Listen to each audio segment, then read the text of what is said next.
Mm. you wanted to give your thoughts on a new movie that also Mm. is about love. I don't know if there's a Yeah, toxic relationship in this movie because I have yet to see it. So there kind spoiler of is. warnings. You're not going to give too many spoilers No, because it no, is a no. I'm new not going to movie. spoil it all. No, no. And that's Um, Lisa Frankenstein. I got to see Lisa Frankenstein early. Actually, I went to AMC has Scream Unseen, and I got to see it Monday. Movie came out last Friday. I got to see it last Monday. So I got to see it in nice, maybe like 10, 15 other people there too. It was mostly empty theater. So that was really nice too. Um, so for those who don't know, who haven't seen it, who are curious, who are on the fence, I know you're on the fence as to whether you want to see it or not. You kind of like, I'm it sure I'll looks good, see but it it, looks a little but cheesy, but yeah. um, it's a really cute film. It's set in the 80s. All right. In the opening scene of the film, this is the only like real spoiler that you'll get. It's literally the first 2 minutes of the film. A man in a mask breaks into Lisa's home and kills her mother in front of her. This Hmm. guy just breaks in with a mask and kills her. So home invasion type thing. Lisa, played by Catherine Newton, who was in some shows that I have not seen, but Okay. she looks familiar. I'm not Like she familiar with looks, it. The name she doesn't ring a look, bell. yeah, no, it didn't for me either, but she looks familiar. She survives the attack. A year later, her father remarries the wonderful Carla Gugino. Oh yeah. Know her. I'm Who doesn't familiar. want to marry Carla Gugino? Yeah, there you go. No. And Carla Gugino is the victim of the only part of the film that I think doesn't work. I'll get into that a little bit, but so anyway, so since then, Lisa's become kind of a closed off gothy type kid, and her new stepsister is a bubbly cheerleader. She loves the cemetery, she does deep stone rubbings, and she's got an attachment to a very specific grave. He's got a head busted. It was a Victorian boy, and that's Cole Sprouse plays him. During a storm one day, the that specific grave is struck by lightning, and he comes back to life, just like Jason. Oh, okay. Very Yes, like cool. Jason or Frankenstein. Hmm. Okay. She cleans him up. She hides him in his in her closet for a while and teaches him about goth music, which is great. Like the movie has a lot of gothiness to it. Like but she has Bauhaus poster on her wall, she Peter Murphy t-shirt, Love and Rockets soundtrack, The Cure, All the good like stuff. all the good stuff. Yeah. Like there's a couple of deep cuts in there, but nothing too crazy, but for the most part. So she starts to realize that he's not exactly, again, he's just kind of a zombie. She realizes that he needs new parts in order to get better. Okay. Okay. And then she receives a shock from her at-home tanning bed. Combine the two, and this is how the creature starts to become alive again. All right. That's the plot of the film. When she So it's not realizes he exactly like needs new parts. It's not like No, exactly like Frankenstein in the no. traditional sense of like building like creating a It's monster and all that. No, it's not. No, yeah. It's kind of a mix of My Boyfriend's Back and Heathers Oh, with okay. like elements of The Corpse Bride because it's kind of that young love, kind Hmm. of new Tim Burton gothy type Yeah. thing, you know? Um, the only downside of the film is really simple, and it's the sound design. It's my only complaint about the film. The Okay. sound design and the music. In the first half or so of the film, it feels like the score is like missing in some scenes, you know, and as a result, a lot of the jokes kind of fall flat. Hmm. It's unfortunate.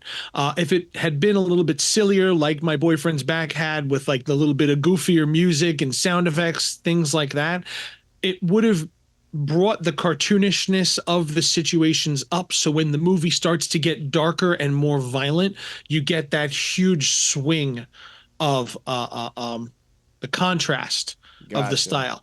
And this is why I say that Carla Gugino's character, she's the victim of this, is because her character belongs in a John Waters movie. She's Hmm. phenomenal. Okay. She's always Carla, good in everything she's in, yes, so she's like the wicked stepmother with a Betty Crocker smile in a polka dot dress. She's the Stepford wife with a butcher's knife for like a forked tongue. She has the words, she says things that are just like gonna cut deep to Lisa's heart. hmm. But because of the lack of that silly soundtrack, it comes off as cruel. She should Okay. be like sarcastic and pompous, sardonic, and it just comes off as very mean-spirited. And it kind of Okay. ruined her character. And she's just like, whoa, this isn't even fun anymore. Like she's just being mean. Yeah. And a Um, couple other scenes kind of go in the same route simply because it's missing some of that cartoonish sound design to say this is supposed to be funny, laugh at it. it's So you Diablo end up Cody, in right? She wrote yes, the script, yes, right? Yeah, hmm because I keep hearing a lot of people compare it to like Jennifer's Body, which I do like Jennifer's yeah. Body. So But Jennifer's Body had a lot of the same thing. The tone is so weird, you yeah, know. The I tone is get very that. weird, not through the whole film, in some parts of it. And Okay. unfortunately, it's those setup moments where the tone is off. So when it happens, so when other things happen later, you're like, Yeah, okay, yeah, yeah. because you haven't set this up to be funny. So by the time we get to the point where this is supposed to be very ridiculous and over the top, like you're still wondering, are we laughing now or not? Yeah. Interesting. I've seen a lot of people compare it. I think you said it, and like one other person or two other people I know said that it reminds them of Edward. It's like Edward Scissorhandsy. Kind of not I've the seen people same say that. type of movie, but I've seen people say that. I don't totally see that. I think that's because of the obvious like Winona Ryder style goth yeah. that's in, but I don't I mean there is I mean I guess it is because he's like this weird guy and she's likes him and she's taking care of him, you know. Yeah, I it want to is. I see don't it eventually. I can see where they would say it, but I don't but that's going to kind of spoil a couple of things here and there. Hmm. I don't want to get too much into it. It is still a really great movie. I think people are going to absolutely love it. This is going to be like that new kind of goth girl movie. Yeah. Like Corpse Bride was obsessive It's and gonna be like a Hot Nightmare Before Topic Chris. movie, Yes, basically. that's it. There you go. Yeah. It's going to be the new Hot Topic movie and it's totally good. It totally deserves it. It is a great, Hmm. really great, fun, cute, adorable love story of a film, Hmm. you know? Is But wait, is it in theaters now? yes, Okay, so it is in theaters. It's not like yes. going to streaming like Shutter or something like No, that right it's in away. theaters now. It is Gotcha. currently it just opened this weekend. Yeah. So for Valentine's Day, makes sense. Yep. Good date movie if you're into horror and Oh, comedy. 100%. So 100%.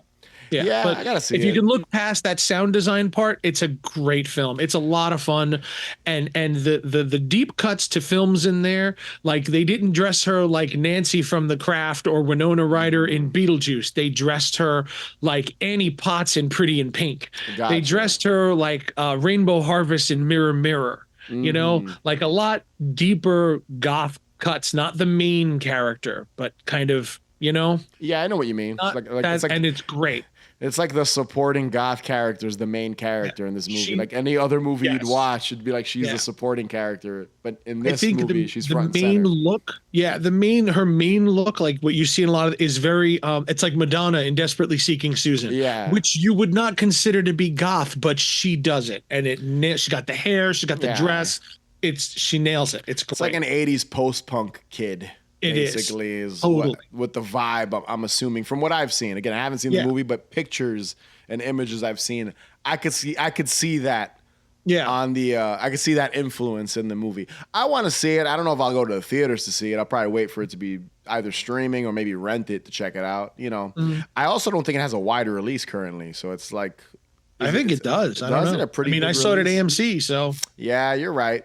I gotta watch it. I gotta see it. I just thought, like, from what I could see, like just some of the like the trailers and stuff like that. I was like, oh, this looks a little cringy. But you told me it's not. So no, I wouldn't say that. yeah, It's like I said, it misses the mark and tone. Otherwise, no, yeah, it's not like, oh my God, they're cramming this shit down your yeah, throat. yeah, I'm yeah. sick of this. No, it's not like that at all. No, I think it's very cute. I think it's a really good movie. It's definitely a tween movie though. I'll tell you that it's totally a tween horror movie, but there is some like violent, bloody scenes. Mhm. There are points where she's cutting people's body parts off because hey, boyfriend needs to live. Yeah.